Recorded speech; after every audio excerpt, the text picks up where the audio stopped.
नमस्कार विद्यार्थी मित्रांनो, मी मोरे प्रतिभा प्रकाश. विद्यार्थी मित्रांनो, आपला पाठ क्रमांक 10 पंडिता रमाबाई या पाठाचा आपल्याला अभ्यास करायचा आहे. त्याआधी पंडिता रमाबाई यांच्याविषयी थोडी माहिती आपण पाहूया.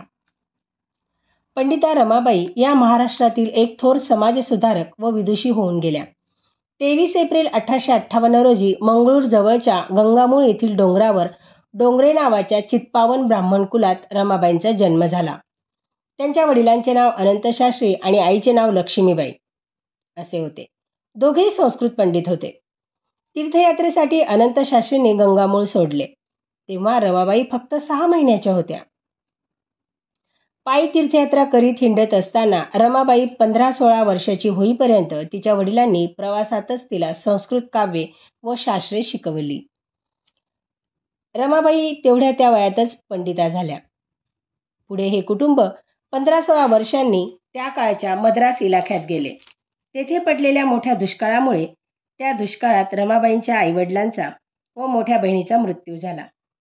तरी रमाबाई व त्यांचा मोठा भाऊ श्रीनिवास यांनी तीर्थयात्रेचे व्रत पुढे चालूच ठेवले. 3-4 वर्ष 4-5 हजार मैलाचा प्रवास त्यांनी पायी केला. प्रवासामध्ये ती दोघे पुराणे सांगत व संस्कृतमधून व्याख्यान देत, पण त्यांच्या या उपक्रमाचे कौतुक कोणीच केले नाही. हिंडत हिंडत ती दोघे कलकत्ता शहरी गेली. तिथे ब्राह्मो समाजाच्या पुढाऱ्यांनी आणि कलकत्ता विद्यापीठातील पंडितांनी त्यांच्या विद्येचा आदर केला आणि विद्यापीठात बोलवून त्यांचा सन्मान केला व त्यांना पंडिता सरस्वती अशी उपाधी दिली. पण कलकत्त्याच्या वास्तव्यात त्यांचा भाऊ श्रीनिवास मृत्युमुखी पडला. त्यानंतर थोड्याच दिवसांनी त्यांनी बिपिन बिहारी दास मेधावी या सुशिक्षित सुसंस्कृत व क्षुद्र बंगाली पुरुषाशी विवाह केला.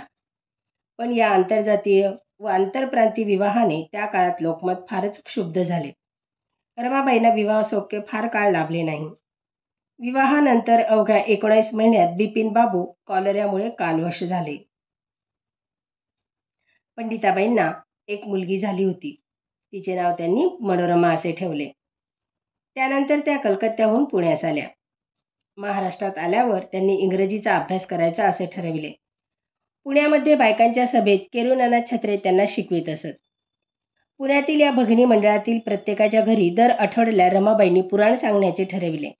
त्या पुराणात रमाबाईंनी आपल्या बुद्धिमत्तेने, विद्वत्तेने व वक्तृत्वाने सर्वांना चकित करून सोडले. त्यांचे पहिले पुराण हे रमाबाई रानडे यांच्या घरी झाले. पुण्या मुंबईत असणाऱ्या या महिलांच्या सभांना रमाबाईंनी आर्य महिला समाज असे नाव दिले. इंग्रजी शिक्षणासाठी त्यांनी इंग्लंडला जाण्याचे ठरविले. स्त्री धर्मनीती हे पुस्तक लिहून त्यांच्या विक्रीतून त्यांनी आपली स्वतःची व कन्येच्या प्रवास खर्चाची तरतूद केली.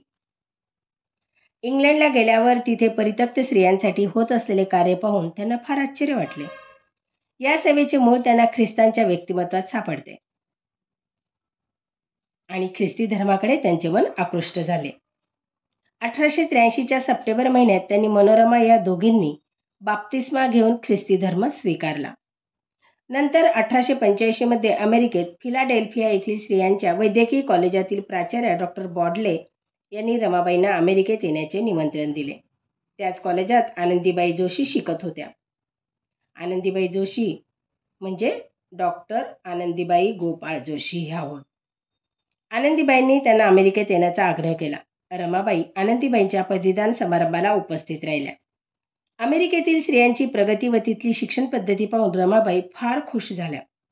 भारतात परत गेल्यावर तिथल्या गरीब व अज्ञ बालविधवांसाठी आपण एक संस्था काढायची असा त्यांनी त्यावेळी मनाशी निश्चय केला. भारतातील बालविधवांच्या प्रश्नांबाबत अमेरिकेतील लोकमत जागृत करण्यासाठी हायकास्ट हिंदू वुमन हे पुस्तक त्यांनी लिहिले. अमेरिकेतून भारतात परत आल्यावर रमाबाईंनी मुंबईत शारदा सदन नावाची संस्था 1889 मध्ये स्थापन केली. नंतर त्यांनी ही संस्था पुण्यास आणली. रमाबाईंनी इतरही सामाजिक कार्यात भाग घेतला.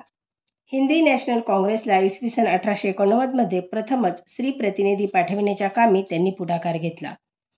संमती वयाच्या बिलाला स्त्रियांचा पाठिंबा मिळवण्यासाठी त्यांनी मुंबई व पुणे येथे स्त्रियांच्या अनेक सभा बोलावल्या. त्याबाबतचा एक अर्ज व्हाईसरॉयकडे पाठविला. आणखी एक महत्त्वाचे कार्य त्यांनी केले ते म्हणजे बायबलचे मराठी भाषांतर हे होय. हे काम त्यांना अखेरपर्यंत पुरले. हे काम चालू असतानाच त्यांच्या मुलीचा मृत्यू ओढवला व त्याच्यावर फार मोठा आघात झाला. या आघाताने खचून जाऊन त्यांचा 5 एप्रिल 1922 रोजी मृत्यू ओढवला.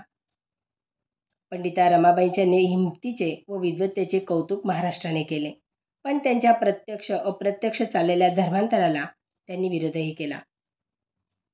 तर अशा होत्या आपल्या पंडिता रमाबाई.